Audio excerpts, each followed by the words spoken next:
Hello everyone.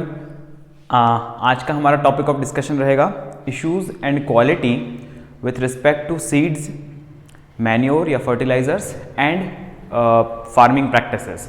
ये आपका unit 2 है इकोनॉमिक्स में, MPPSC पेपर 3 रहेगा ये, ओके। पेपर 2 रहेगा, पेपर 2 पार्ट बी और उसका यूनिट 2, ठीक है। पेपर 2 पार्ट बी यूनिट 2 ये रहेगा और ये थर्ड लेक्चर है सीरीज़ में, एग्रीकल्चर इकोनॉमिक्स सीरीज़ आप देख सकते हैं। पहले 2 लेक्चर की लिंक मैं इस वीडियो के नीचे दे दूंगा, तो आप वो लिख लीजिएगा, ठीक है।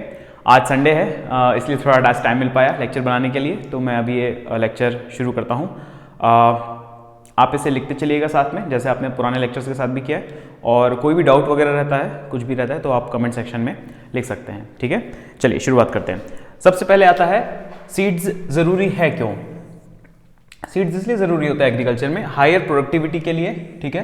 हायर प्रोडक्टिविटी के लिए कि ज़्यादा प्रोडक्शन हो, सीड्स वगैरह आप डालें और वो जितने भी सीड्स रहते हैं वो ज़्यादा प्रोड्यूस करें, ठीक है। जनरली ऐसा देखा जाता है कि एक सीड जो रहता है वो लगभग 100 सीड के इक्वल प्रोडक्ट देता है, पर उसमें कुछ सीड्स किसी कारणवश ख़राब हो जाते हैं, कोई क्लाइमेट रिलेटेड प्रॉब्लम हो सकता है, पेस्ट रिलेटेड प्रॉब्लम हो सकता है, तो ये सब उसमें इश्यूज आते हैं, तो वो 100 का जो वैल्यू है वो कम भी हो सकता है, पर रिप्लेसमेंट लगभग 100 लेवल के आसपास होता है। पहली चीज़, इतना कंसेप्ट समझ में आ गया, ओके। अब मध्य प्रदेश के स्पेसिफिकली जो डिमांड है, मध्य प्रदेश में जो डिमांड है सीड्स की, वो ट्रिपल हो गई है रबी और खरीफ दोनों के लिए, ठीक है। ये लगभग 12 लाख टन हुआ करती थी 2007 में, और अब ये लगभग 40 लाख टन 2017-18 का फिगर मेरे पास है, इतनी लगभग हो गई है। अब और भी शायद बढ़ गई होगी, तो आपको लगभग लिखना है कि ट्रिपल हो गई है सीड की रिक्वायरमेंट। इसका मतलब क्या हुआ कि किसान अब ज़्यादा सीड वगैरह यूज़ कर रहे हैं, मिक्स्ड एग्रीकल्चर कर रहे हैं, 2 या 3 टाइप की क्रॉप वगैरह कर रहे हैं, इस टाइप की चीज़ें हैं, ओके। मध्य प्रदेश इंडिया में टॉप करता है सर्टिफाइड सीड प्रोड्यूसर के नाम पे, ये certified seed producer in the country. और इसका रीज़न है कि कोऑपरेटिव सीड प्रोडक्शन प्रोग्राम जो 2002 में स्टार्ट हुआ था। अब मैं आपको एक बेसिक चीज़ बताता हूँ, ये सर्टिफाइड सीड है क्या, ये वर्ड क्या है।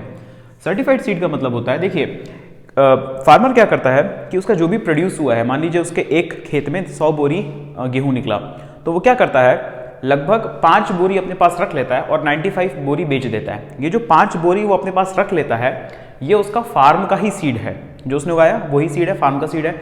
पर सर्टिफाइड सीड वो सीड होता है जो वो मार्केट से खरीदता है, मतलब कि ये वो सीड होता है जो या तो किसी कृषि केंद्र ने बनाया हुआ है, कोई प्राइवेट कंपनी ने बनाया हुआ होगा, इफ्को ने दिया होगा, या कोई भी ऐसी सर्टिफाइड एजेंसी जिसने वो सीड दिया हुआ है। अब सर्टिफाइड सीड और फार्म सीड में डिफरेंस क्या है, देखिए फार्म सीड में ना इनग्रेन्ड मतलब उसका जो वीड्स वगैरह रहते हैं वो उसमें रहेगा, मतलब जो, अब वीड्स को मुझे पता नहीं हिंदी में क्या कहते हैं, तो वीड वगैरह आपका ना फार्म सीड में रहेगा। पर आप सर्टिफाइड सीड खरीदोगे ना तो काफ़ी रिसर्च्ड सीड रहता है, उसमें वीड जैसी चीज़ें नहीं निकलती, प्रोडक्शन अच्छा होता है, ठीक है। तो पर जो आपका सर्टिफाइड सीड है वो महंगे भी आते हैं। फार्म सीड तो वो जाहिर सी बात है अपना घर में बचा रहा है, तो वो एक अमाउंट सेल नहीं करता है, उतना रख लेता है अपने पास, तो उसमें क्या होता है कि सीड क्वालिटी थोड़ी खराब होती है। अब मध्य प्रदेश में क्या है कि किसान कोशिश कर रहा है कि वो हर बार मार्केट से जाके सीड खरीदे, ठीक है। तो आपने देखा होगा कि काफ़ी सारी नई नई दुकानें खुल गई हैं सीड की, पहले इक्का दुक्का हुआ करती थी, अब सिर्फ सीड बेचने के लिए बहुत सारी दुकान है। इसमें गवर्नमेंट भी इन्वॉल्व है और प्राइवेट कंपनियां भी हैं, तो प्राइवेट कंपनियों के भी सीड आते हैं और गवर्नमेंट भी सीड देती है।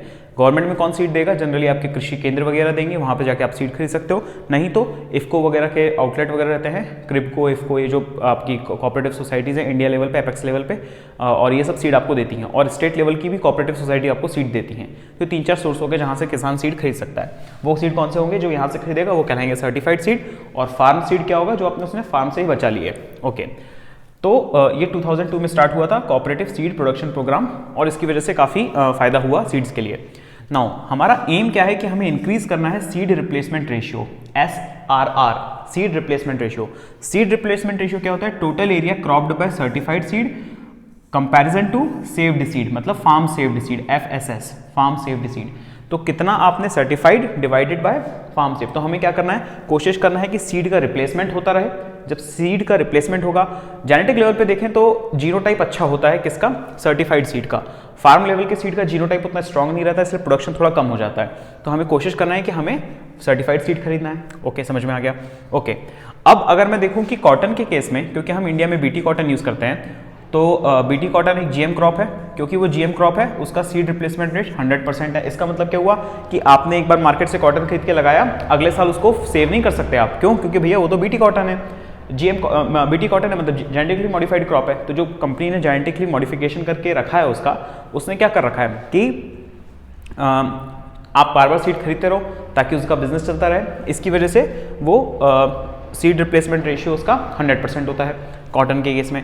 पर वही बाजरा देख लो, बाजरा एक टाइप का क्लाइमेट रेजिस्टेंट क्रॉप है भैया। गरीब किसान है, बाजरा उगाता है, बाजरा ज्वार वगैरह, ठीक है, क्योंकि ज़्यादा पानी नहीं लगता और ज़्यादा पेस्ट वेस्ट भी नहीं लगता, और इंडिया की क्लाइमेटिक कंडीशन, मध्य प्रदेश की क्लाइमेटिक कंडीशन के हिसाब से तो बहुत बेस्ट है।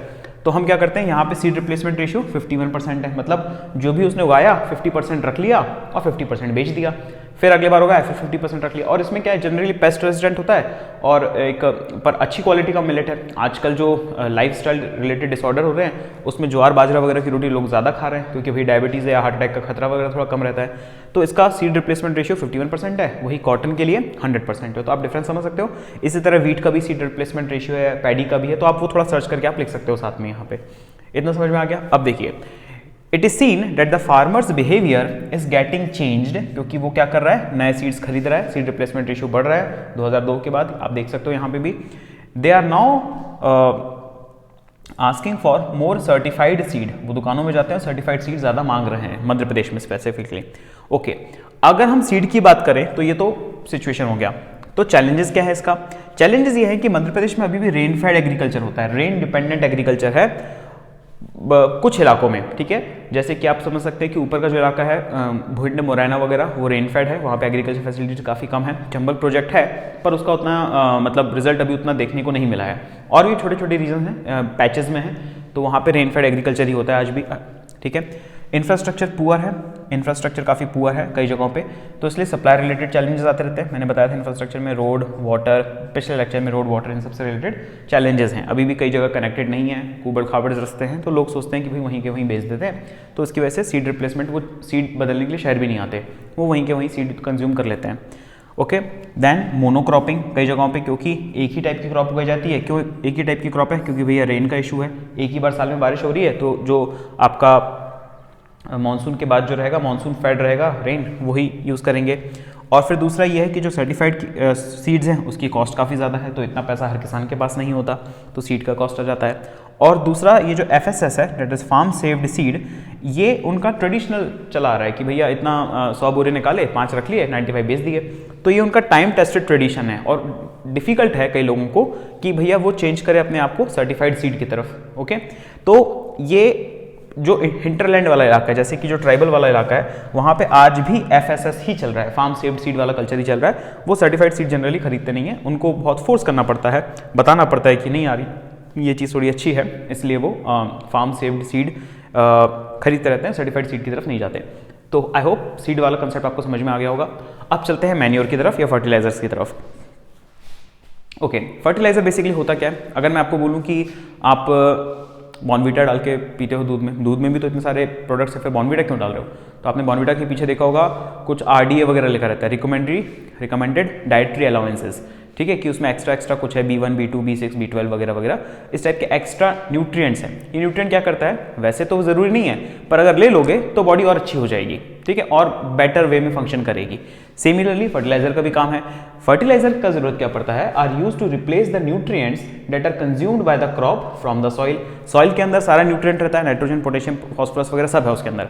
प्लांट क्या करता है? ये सब निकालता रहता है सॉइल से। क्यों निकाल रहा है? क्योंकि उसकी जरूरत है, ग्रोथ हो रहा है। अब पेड़ जब बढ़ रहा है तो भैया उसकी रिक्वायरमेंट भी बढ़ेगी, उसको और भी फर्टिलाइजर चाहिए, तो हम क्या करते हैं? एक्स्ट्रा बाहर से फर्टिलाइजर डाल देते हैं ताकि वो रिप्लेस होता रहे, ठीक है। तो जितना फार्म ने पेड़ ने कंज्यूम किया सॉइल से, उतना हमने सॉइल में और डाल दिया, तो वो बैलेंस बरकरार रहता है। आगे समझ में? तो ये फर्टिलाइजर का काम होता है बेसिक शब्दों में। ओके, फर्टिलाइजर का आप यूज करोगे तो क्रॉप प्रोडक्टिविटी बढ़ जाएगी, बिल्कुल बढ़ जाएगी, ठीक है। आप फर्टिलाइजर को मैन्योर के साथ भी लिख सकते हो, क्योंकि सिलेबस में आपको वर्ड मैन्योर लिखा हुआ है, तो मैन्योर फर्टिलाइजर आप लगभग एक ही तरफ से समझिए। फर्टिलाइजर आप समझ सकते हैं मतलब नॉर्मल ऑर्गेनिक फर्टिलाइजर्स भी हो सकते हैं, ऑर्गेनिक मैन्योर भी हो सकता है, मतलब कोई भी ऐसी चीज जो न्यूट्रिएंट का काम कर रही है क्रॉप के लिए, फर्टिलाइजर है। फर्टिलाइजर कंजम्पशन इंक्रीज हुआ है मध्य प्रदेश में, and there is a need to bring more area under cultivation, therefore land use pattern needs to be change. अगर हमें फर्टिलाइजर कंजम्पशन को और भी बढ़ाना है, फर्टिलाइजर कंजम्पशन वैसे मध्य प्रदेश में बढ़ा हुआ है, पर अगर और भी बढ़ाना है, हम चाहते हैं कि लोग फर्टिलाइज़र यूज़ करें और, तो हमें क्या करना पड़ेगा। मैंने आपको उस वक्त लैंड यूज़ पैटर्न बताया था, कुछ परसेंटेज बताया था कि लैंड ये फैलो पड़ा है अब तक, कल्चरेबल वेस्टलैंड की कैटेगरी में आता है। अगर हम उस लैंड को भी एरिया ऑफ कल्टीवेशन के अंदर ले लें तो हमारा फर्टिलाइज़र का रिक्वायरमेंट बढ़ जाएगा। तो हमें यही करना है कि हमें और भी एरिया अंडर कल्टीवेशन लेकर आना है ताकि हमारा फर्टिलाइज़र का डिमांड बढ़ सके। काफ़ी ऐसी गवर्नमेंट के प्लॉट्स हैं, प्रॉपर्टी है जो पूरी तरह से खाली पड़ी है, गवर्नमेंट का है, भैया पता है कि पर्टिकुलर डिपार्टमेंट का है, पर अभी तक कुछ भी कंस्ट्रक्शन नहीं है। क्या पता हम शायद उसमें एक साल कुछ क्रॉप ही उगा दें, कुछ नहीं तो हॉर्टिकल्चर कर लें, कुछ भी इस टाइप का कर लें, तो उससे क्या होगा, हमारा फर्टिलाइज़र का रिक्वायरमेंट बढ़ जाएगा, कंजम्पशन बढ़ जाएगा। ओके, एक ड्रॉबैक हमेशा रहता है कि फर्टिलाइज़र जब भी रहेगा तो उसको इरीगेशन की ज़रूरत पड़ती है हमेशा। जब ग्रीन रिवॉल्यूशन आया था तो फर्टिलाइजर्स वगैरह आए थे, high yield variety of crops आई थी, और फर्टिलाइजर की वजह से वो डिपेंडेंट थी एग्रीकल्चर के ऊपर, इसलिए एग्रीकल्चर पे काफ़ी काम किया गया।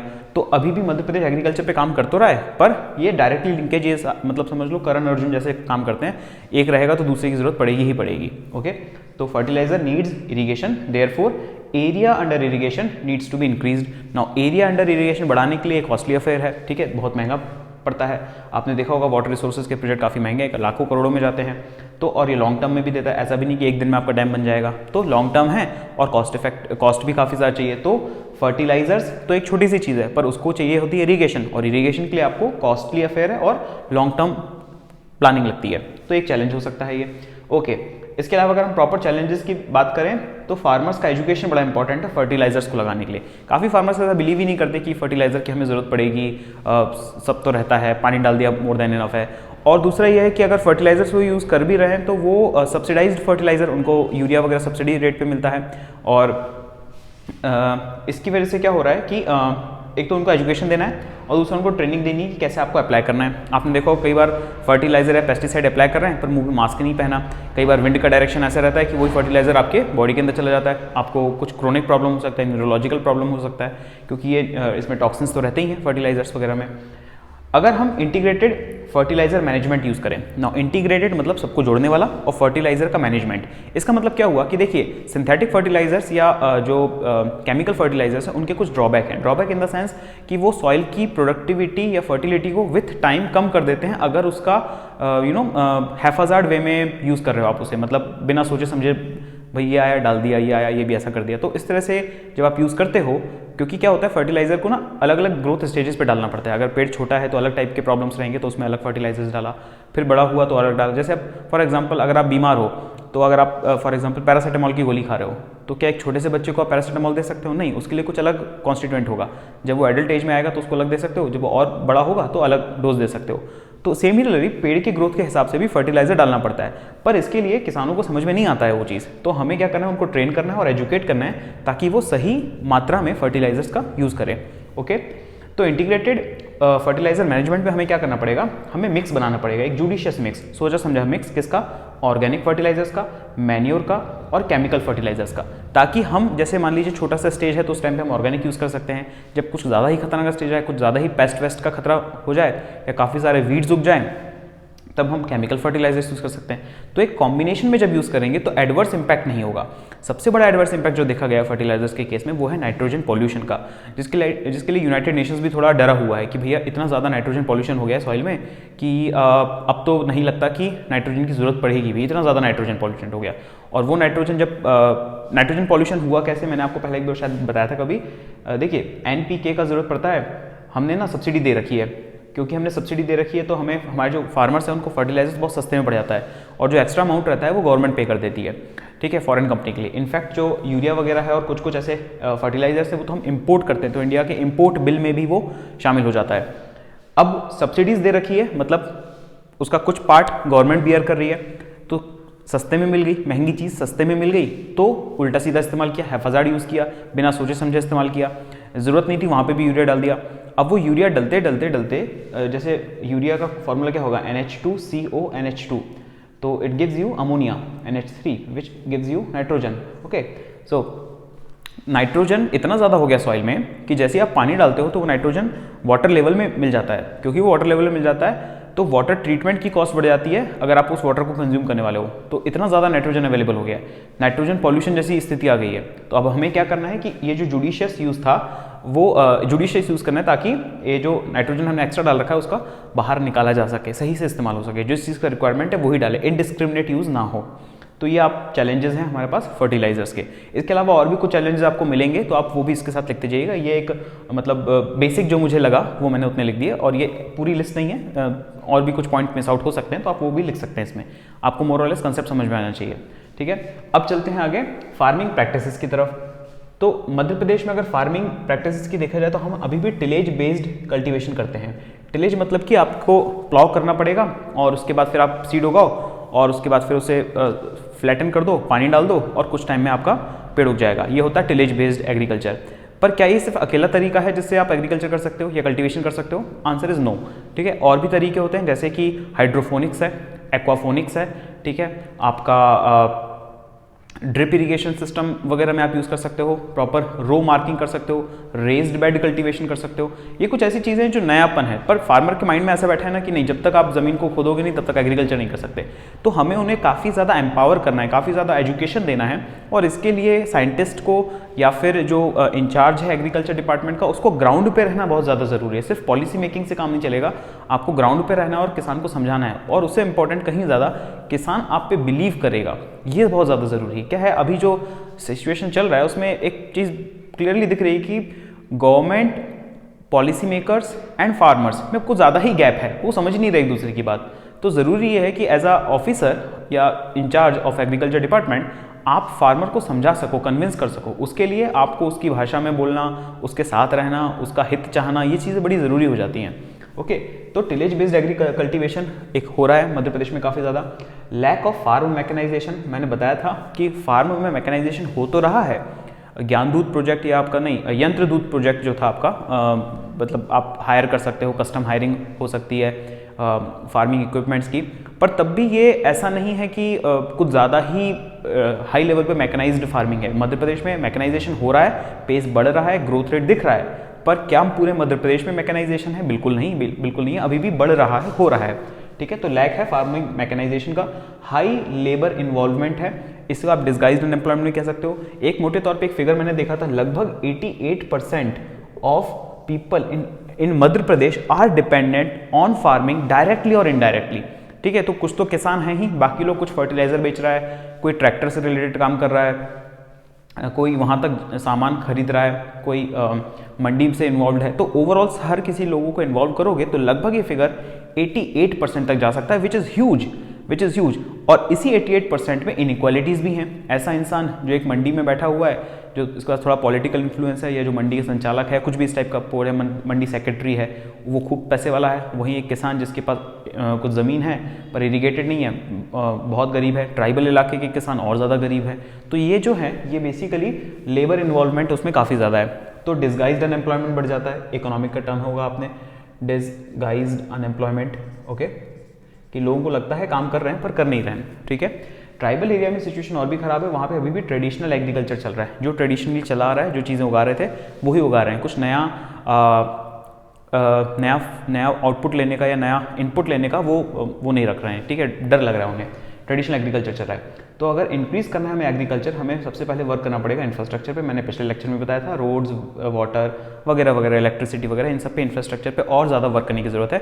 हम काफ़ी स्टेप ले चुके हैं। ऐसा नहीं है कि आपको ऐसा आंसर लिखना है एग्जाम में कि मध्य प्रदेश की हालत बहुत ख़राब है, बिल्कुल नहीं लिखना है। मध्य प्रदेश इंप्रूव कर रहा है, ग्रोथ रेट अच्छा है, पर अभी भी फुल कवरेज नहीं है, और फुल कवरेज से हम काफ़ी दूर हैं। फिर आता है चैलेंजेस।